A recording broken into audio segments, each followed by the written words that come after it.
नमस्कार दोस्तों, शिवपुराण में आपका बहुत बहुत स्वागत है। आज हम पढ़ने वाले हैं श्री रुद्र संहिता के तृतीय खंड के 91वें अध्याय को, रति की प्रार्थना पर कामदेव को जीवन दान। तो चलिए शुरू करते हैं। ब्रह्मा जी बोले, हे नारद जी, उस समय अनुकूल समय देखकर देवी रति भगवान शिव के निकट आकर बोली, हे दीनवत्सल भगवान शिव, आपको मैं प्रणाम करती हूँ। देवी पार्वती का पानी ग्रहण करके आपने निश्चय ही लोकहित का कार्य किया है। देवी पार्वती को प्राण वल्लभा बनाने से आपके सौभाग्य में निश्चय ही वृद्धि हुई है। आपने तो पार्वती का वर्ण कर लिया है, परंतु भगवान मेरे पति कामदेव की क्या गलती थी? उन्होंने तो लोक कल्याण व सभी देवताओं की प्रार्थना मानकर आपके हृदय में पार्वती के प्रति आसक्ति पैदा करने हेतु ही काम बाणों का उपयोग किया था। उनका यह कार्य तो इस संसार को तारकासुर नामक भयानक और दुष्ट असुर से मुक्ति दिलाने के लिए प्रेरित करना था। वे तो स्वार्थ से दूर थे, फिर क्यों आपने उन्हें अपनी क्रोधाग्नि से भस्म कर दिया? हे देवादिदेव महादेव जी, हे करुणा निधान भक्तवत्सल, अपने मन में काम को जलाकर मेरे पति कामदेव को पुनर्जीवित कर मेरे वियोग के कष्ट को दूर करे। आप तो सबकी पीड़ा जानते हैं, मेरी पीड़ा को समझकर मेरे दुख को दूर करने में मेरी मदद कीजिए। भगवान, आज जब सबके हृदय में प्रसन्नता है तो मेरा मन क्यों दुखी हो? मैं अपने पति के बिना कब तक ऐसे ही रहूं? भगवान, आप तो दीनों के दुख दूर करने वाले हैं। अब आप अपनी कही बात को सच कर दीजिए। भगवान, इस त्रिलोक में आप ही मेरे इस कष्ट और दुख को दूर कर सकते हैं। प्रभु, मुझ पर दया कीजिए और मुझे भी सुखी करके आनंद प्रदान कीजिए। भगवान, अपने विवाह के शुभ अवसर पर मुझे भी मेरे पति से हमेशा के लिए मिलाकर मेरी विरह वेदना को कम कीजिए। महादेव जी, मेरे पति कामदेव को जीवित कर मुझ दीन दासी को कथार्थ कीजिए। ऐसा कहकर देवी रति ने अपने दुपट्टे की गांठ में बंधी अपने पति कामदेव के शरीर की भस्म को भगवान शिव के सामने रख दिया और जोर जोर से रोते रोते भगवान शिव शंकर से कामदेव को जीवित करने की प्रार्थना करने लगी। देवी रति को इस प्रकार रोते हुए देखकर वहां उपस्थित सरस्वती आदि देवियां भी रोने लगी और जब भगवान शिव से कामदेव को जीवन दान देने की प्रार्थना करने लगी।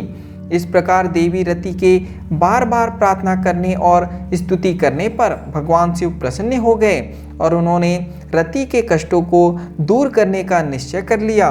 शूलपाणी भगवान शिव की अमृतमयी दिव्य दृष्टि पड़ते ही उस भस्म में से सुंदर पहले जैसा वेश और रूप धारण किए कामदेव प्रकट हो गए।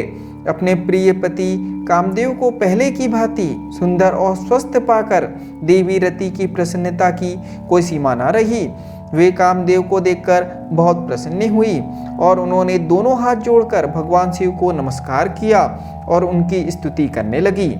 दोनों पति पत्नी कामदेव और रति बार बार भगवान शिव के चरणों में गिरकर उनका धन्यवाद करके उनकी स्तुति करने लगे। उनकी इस प्रकार की गई स्तुति से प्रसन्न होकर भगवान शिव बोले, हे काम और रति, तुम्हारी इस स्तुति से मुझे बहुत प्रसन्नता हुई है। मैं बहुत प्रसन्न हूँ। तुम जो चाहो मनोवांछित वस्तु मांग सकते हो। भगवान शिव के ये वचन सुनकर कामदेव को बहुत प्रसन्नता हुई। उन्होंने दोनों हाथ जोड़कर और सिर झुकाकर कहा, हे भगवान, यदि आप मुझ पर प्रसन्न हैं तो पूर्व में मेरे द्वारा किए गए अपराध को क्षमा कर दीजिए और मुझे वरदान दीजिए कि आपके भक्तों से मेरा प्रेम हो और आपके चरणों में मेरी भक्ति हो। कामदेव के वचन सुनकर भगवान शंकर बहुत प्रसन्न हुए और बोले, तथास्तु, जैसा तुम चाहते हो वैसा ही होगा। मैं तुम पर प्रसन्न हूँ। तुम अपने मन से वह निकाल दो। अब तुम भगवान श्रीहरि विष्णु के पास जाओ।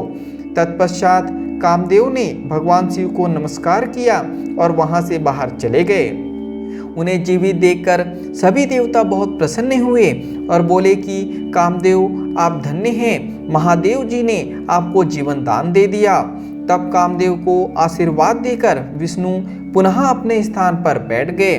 उधर भगवान शिव ने अपने पास बैठी देवी पार्वती के साथ भोजन किया और अपने हाथों से उनका मुंह मीठा किया। तत्पश्चात शैलराज की आज्ञा लेकर शिवजी पुनः जनवासे में चले गए। जनवासे में पहुंचकर शिवजी ने मुझे, विष्णु जी और वहां उपस्थित सभी मुनिगणों को प्रणाम किया।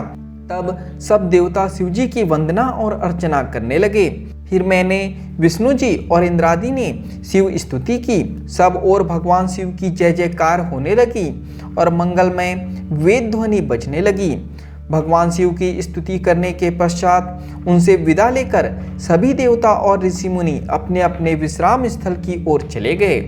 यहाँ पर शिव पुराण की श्री रुद्र संहिता के तृतीय खंड के 91वें अध्याय का समापन होता है। आज के लिए इतना ही। धन्यवाद।